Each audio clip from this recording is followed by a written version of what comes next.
So the game is focusing on formation. We call it focus on formation, formation focus, whatever you want.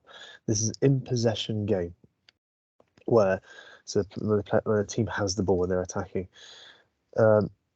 Beforehand, teams must pick a formation. For this example, using 5 versus 5, one goalkeeper, obviously. So outfield, one defender, two midfielders, and one attacker. They must hold that formation across 3 of the 4 sections. You'll divide the pitch up using cones or spot markers to create 4 sections. To hold that formation across 3 of the 4.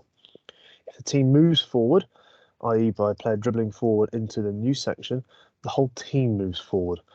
So the idea being that they're first time now they're exposed to an environment in a game where having a formation is important. It will hopefully give a bit more structure, a bit more structure to have more freedom, if that makes sense. They're not all bunching up, just going straight to the ball.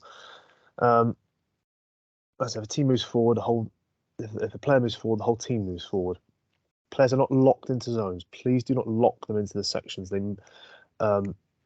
Because then that's very restrictive and it's not very realistic. It's absolutely fine for a player to dribble the ball forward, but then they must then maintain that balance, maintain that formation by then rotating and switching and holding that formation. So like this example, defender dribbles forward and midfielder must drop. Okay, so new game, go easy. Don't be too harsh on them to start. Hopefully they'll be practiced and learn this idea, a bit more focus on formation, like we said. Don't worry about defending to start, okay? Because they're focusing on attacking. It'll be too much to take. So just focus when the team has the ball. If they don't have the ball, they don't have to worry about holding formation. If it goes well, you can say, okay, when you're defending, you've got to fill 2 sections. You can't fill 3. Don't worry too much about the formation when defending. To make it a bit more realistic in possession, a progression you can do is if a midfielder goes into the final section, the striker doesn't have to rotate. Okay, so it's almost like joining an attack. That's in that situation, that's fine. And one midfielder can go forwards and join the attack. Coaching points that players are banned from getting rid of it.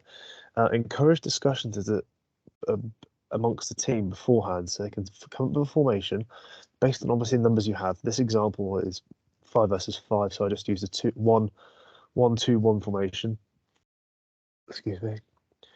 But like I said here, when a team moves forward, they all move forward together. Must stress that beforehand, okay? And like I said, rotating is absolutely fine and is encouraged.